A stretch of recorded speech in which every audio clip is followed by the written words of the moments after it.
sexual violence and abuse, apparently, is on the rise in this country. Now, I don't know whether it's on the rise, to be fair, or whether it's just, at the end of the day, better reported. But nevertheless, the Ministry of Justice recently estimated that more than 1 in 5 New Zealand adults experience sexual assault in their lifetime. Now, again, I don't know what sexual assault is either. I've gone to look for that, and it does seem a bit of a movable feast. The Ministry of Justice also reported that almost 1 in 3 Maori adults are more likely to experience sexual assault during their lifetime, and that Maori girls may be twice as likely to experience child sexual abuse than non-Maori girls. Not a particularly happy thought, that one.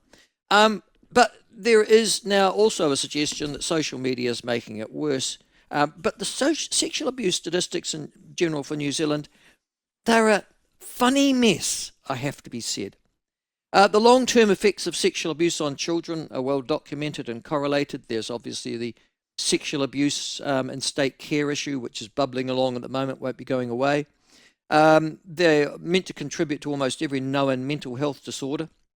And most of society's social problems seem to be counted as one of, well, you got abused in your childhood. I think it's a bit more complex than that, but nonetheless. And the Ministry of Justice still estimates that something like 90% of all sexual abuse crimes are not reported to the police anyhow. So we're still tip of the iceberg. Joining us to break down those stats and why are there certain ethnicities that are worse than others, is Ruth Herbert. Now, Ruth is, I understand, she's got a master's from, gosh, she'll tell us in a second. I think it's from Victoria University. She is herself a survivor of sexual violence. She lived on welfare as a solo parent while trying to heal, she says, her traumatised children. I've just read her submission to Treasury on that.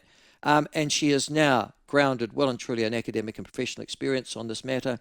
Master of Public Policy, that's right, got distinction. Widely regarded as one of the leading sexual health or violence experts in this country. And she joins us now. Ruth, welcome to the show. Lovely to have you on. Good morning to you. Good morning. Tell me a bit about yourself, first of all. I've given you just a quick generation. You're a fifth generation, I see, Tauiwi New Zealander. You went through the whole unfortunate domestic violence, sexual violence cycle yourself. Your children were experienced with that. You then made something of yourself in the sense of got yourself out of that, did your MPP, and you're a co-founder now of the Backbone Collective. What's the Backbone Collective? We set up the Backbone Collective as a way to give women a voice, basically, to enable policymakers, politicians, media, others, to understand the lived experience of women who have experienced violence and abuse, whether that's sexual violence, domestic violence, violence against them as children. Okay. So one of the things is immediately, and I hesitate to say this, but I'm going to. Why aren't men included in that? Because one of the things I've noticed now is an increasing number of men the subject of sexual violence, or at least are reporting it. Are men? Absolutely. Is that correct? Yeah, that is correct. And we decided to set it up for women, by women, for women, but we would absolutely encourage men to set up something similar for men. Okay. In fact, I mean, I need to be clear, I'm no longer involved with the Backbone Collective. I was for the first 3-4 years after we set it up. But it continues to do great things. And it's a good model. It would be a great model. There are various organisations of male sexual abuse survivors supporting others and speaking out, but something similar could well be set up for men. Listen, the question, the statistics, I think we've known for, ever since I've been in public life, so that would go back at least 35, 40 years. And they are starting to become, obviously, people are starting to report more, and that's a good thing. But it doesn't seem that we're any closer to a solution. Are we any closer to a solution, Ruth? I don't think so. I think we know a lot. I think there's a lot of information out there. There's a lot of fantastic people out there doing great work. what I have always spoken up about is I think we're not doing it in the right way. The system that we have to respond and prevent child abuse, sexual abuse, domestic violence, I think the system is wrong. I don't anymore think it's broken. I just think we have a system that's not fit for purpose. So we're still sort of trying to, drive a Morris Minor, if you like, to use the analogy of going back to the 70s, where, technology in that instance has improved vastly. We need to have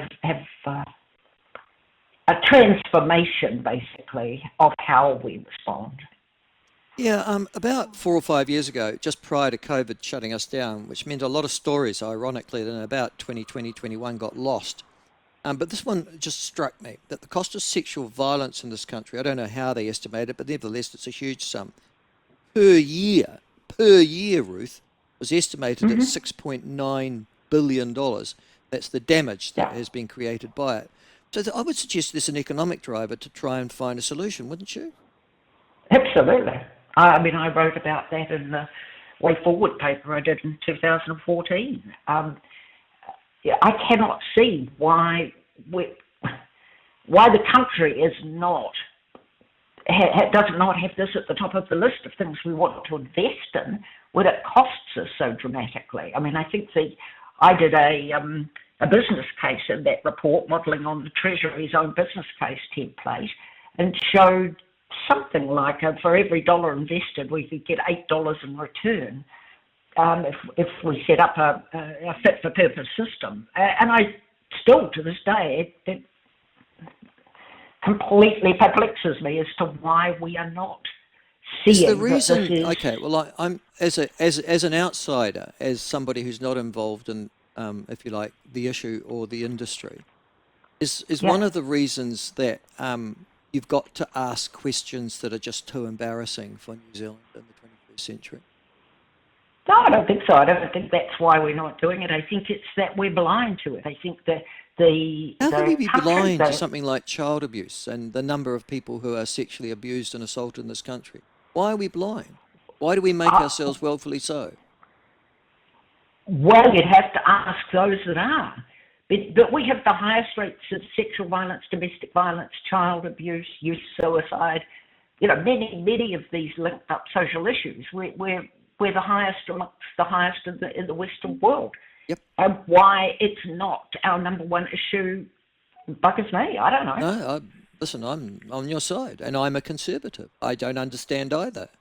But then is the reason why because we just silo our country into little departments. So, for example, the stats that I've just been reading out this morning, they come from Help Auckland. And those are the sexual abuse stats, I think, from the Ministry of Justice. Yes, they are from the Ministry of Justice. The Salvation Army just released their own child abuse stats in February of this year. These stats get out, they make a headline for about a day, and then they're just forgotten. Is that because government departments don't work on the need, or is it a government problem? Is it a cultural problem, and we don't want to address that either? I think it's everybody's problem. I think that for too long, society, the taxpayer, general Murray Park Kettle have thought it's somebody else's problem to fix.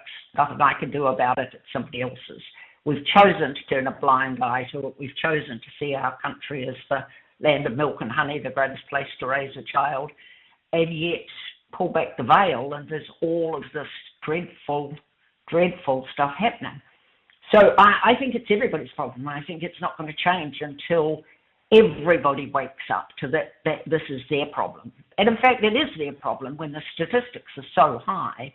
It's likely that if you have 3 children, one of them is going to be sexually abused or abused in a relationship, physically, emotionally, sexually abused in a relationship. So it is everybody's problem. When I was looking at the statistics over the weekend, one of the things that became apparent to me is that there is no agreement on cause, which might be one of the problems here. So there are those who argue, no, this is just a sort of I'll give you an example, this is a reaction to colonialism, although that doesn't explain why white women would be then so high in the stats either, to the fact that this is cultural or that this is socioeconomic. So, in other words, the correlations are linked to how much money and how secure you feel in the world.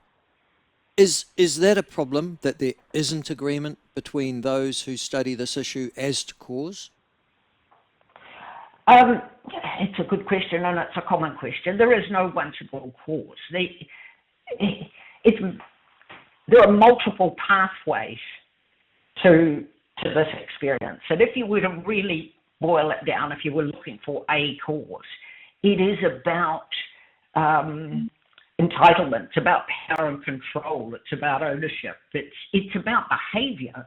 It's the abuser, the perpetrator, whichever we like to call them, exerting those sort of behaviours against their victims. The interesting thing, just in listening to you right now, Ruth, but just in listening to you right now, you're doing something I approve of. You're actually putting it back to the individual, and you're saying you're responsible for your own behaviour. Is that the problem, that we don't like to talk in that way? I don't know, because I talk in that way. I think that's what it needs to be. I think we can talk about ethnicity, we can talk about gender, but what we really need to do is talk about the perpetrators. The figures you've already given this morning are talking about the victims. Let's talk about the perpetrators. And it's not 100% men, but by golly, it's primarily male violence against women and children and boys. And boys, more younger boys, in the age group of the Radio New Zealand story that came out over the weekend, as I call young men. We need to rest this right back at the behaviour of the individuals that perpetrate the violence and abuse. The Minister of Education says in her new sex education guidelines that consent is going to be mandatory to be taught. Because obviously parents aren't teaching their children or their girls what the concept of consent is. A bit like they don't teach resilience apparently at primary school level either. So when you're disappointed, you can't in actual fact find the emotional tools to deal with disappointment. Is that a commentary though, seriously, Ruth, on the parenting skills of this country?